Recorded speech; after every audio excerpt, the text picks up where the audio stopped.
You just open it up, fire away. Locksley, talk a little bit about just the origins of your offense, the influences, how you came to the offense you are implementing now, just over the years.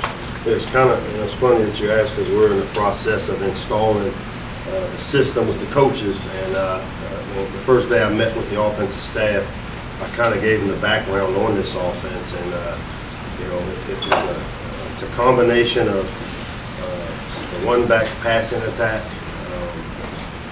the spread run game, as well as my pro-style background from my years with Ralph. And you know, as it continued to grow, it's the same offense from a vernacular standpoint that we ran in Florida with a guy like, you know, Rex Grossman played in his offense, Chris Leak played in his system.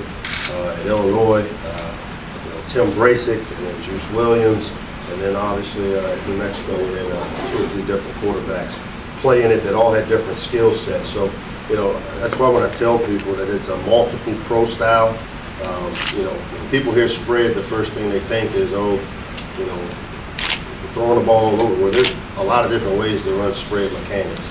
You've got the Rich Rodriguez type spreads where the quarterback is the focal point of the run game. You've got the Mike Leach type spreads where they throw it 70 times a game. And then you have the in-between, and I would venture to say if you've watched this offense, you know, its basis mostly at Illinois under my calling the plays there, it was in the middle. We led the Big Ten in running the ball.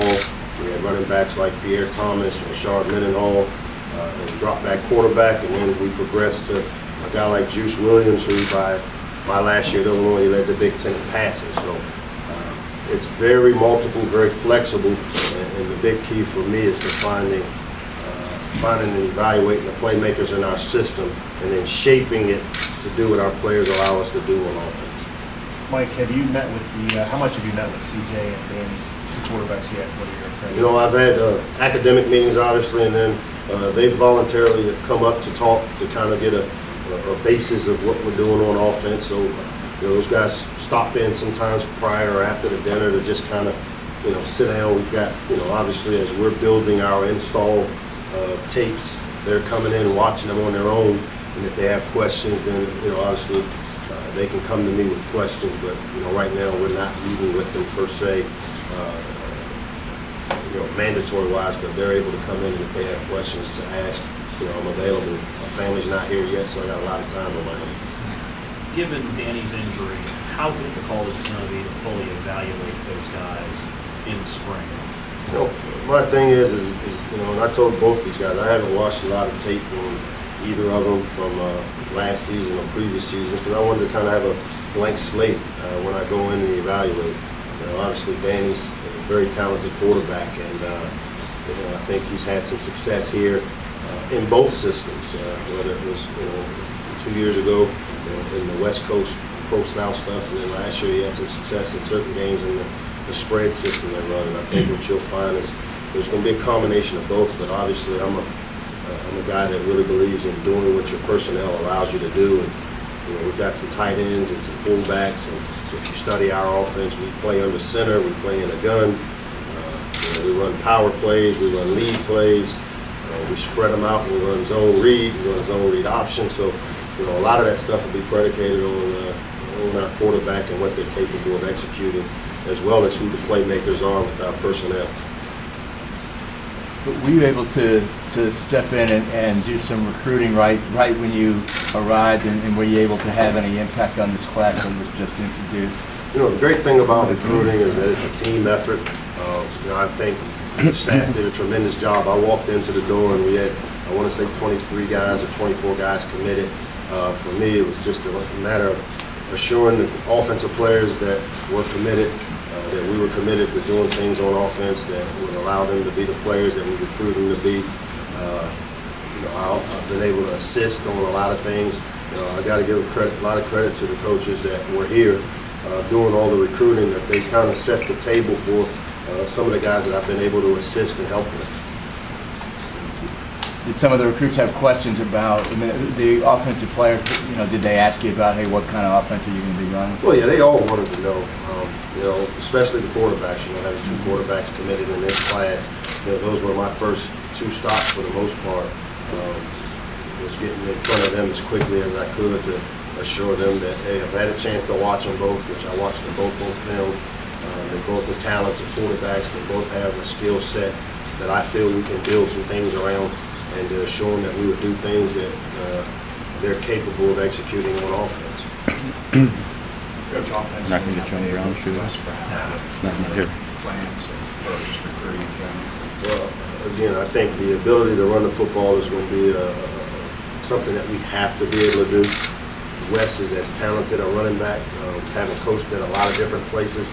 Wes Brown is a guy that I would recruit wherever I've been. To be able to get Wes was a major get for us, in my opinion, because he has the skill set to come in and play right away.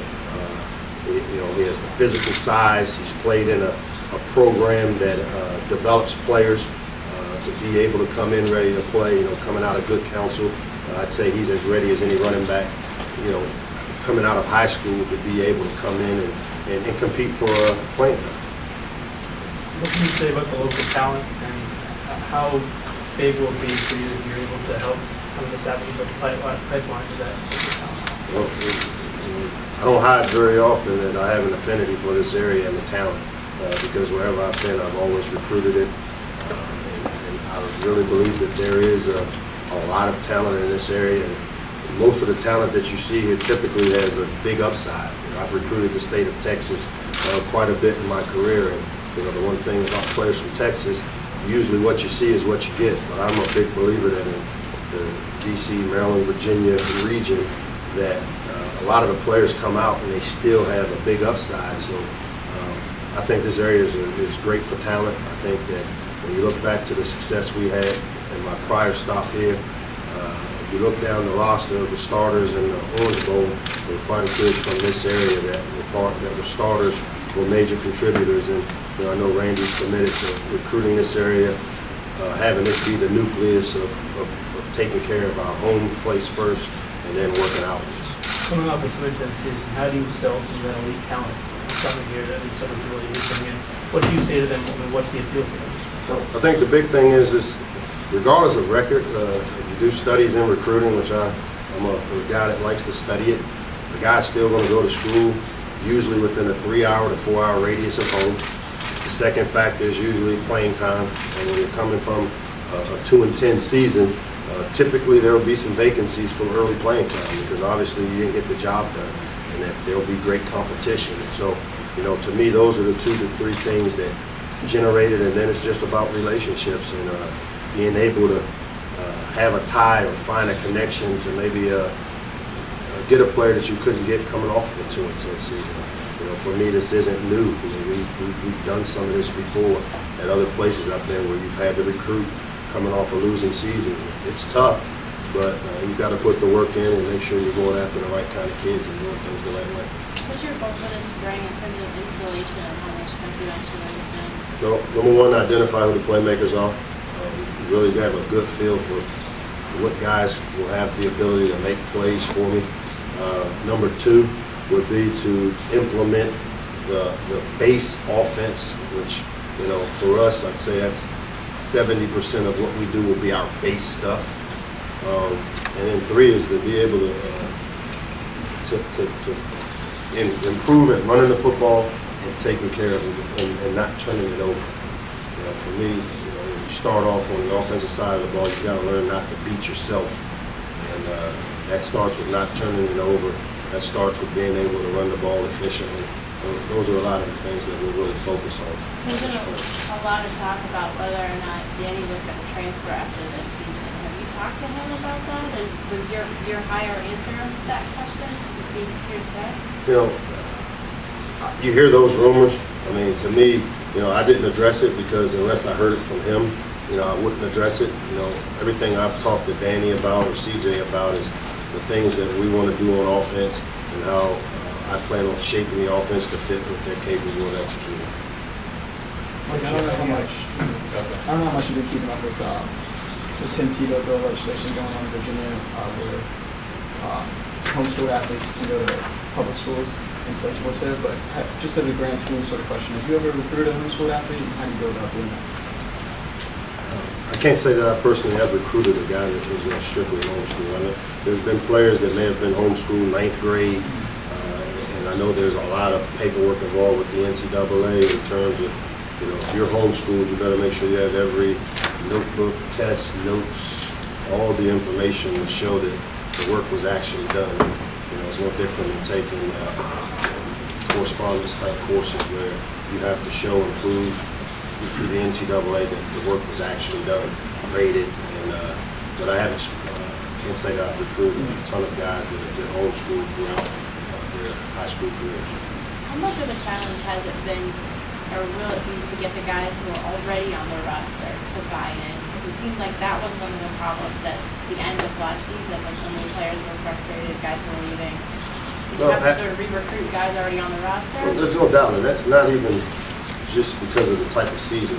I think that recruiting starts number one with recruiting the guys in the program, because they're your allies. They're the guys that are out selling your program.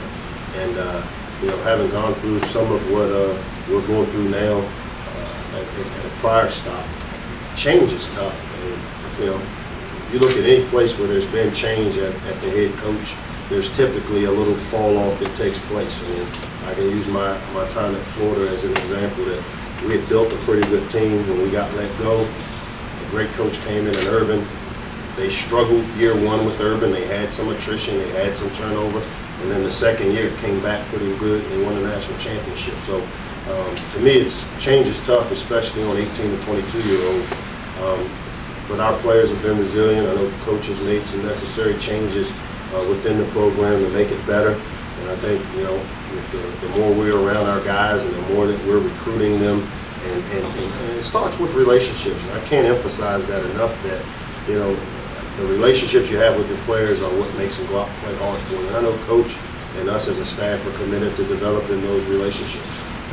You even have any kind of early depth chart yet? Have you been able to evaluate personnel for other positions, line, receiver? I haven't looked at any tape. I mean, I watched one game of last season, and I did it when I came in on my initial interview, just to have to hear the offensive coaches kind of give me an idea of what they did. I want to have a clean slate in my mind mentally. You know, we're evaluating them every morning when we do the 6 a.m.s, just how they compete, those types of things. But you know, I really do want to go in with a blank slate as far as what our players are capable of. I don't want to hear from a coach, hey, he can't do this. I want to see for myself, based on implementing what we're going to do and how we'll run our offense, to give, you know, some kids who may have had a knock on them, to give them a chance to start over fresh. And you know, that's one of the things that we'll sell to the offensive players. That you got a fresh start.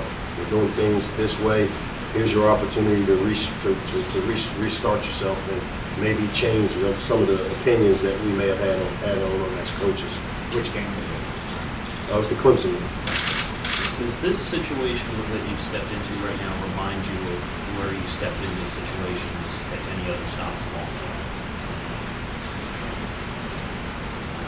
way? I mean, I've never gone into a situation where I was the only coach coming in, per se, on the offensive side of the ball. Those are usually tough. I mean, most of the times, the situations I've been in, I've been a holdover where new guys, everybody was kind of new coming in.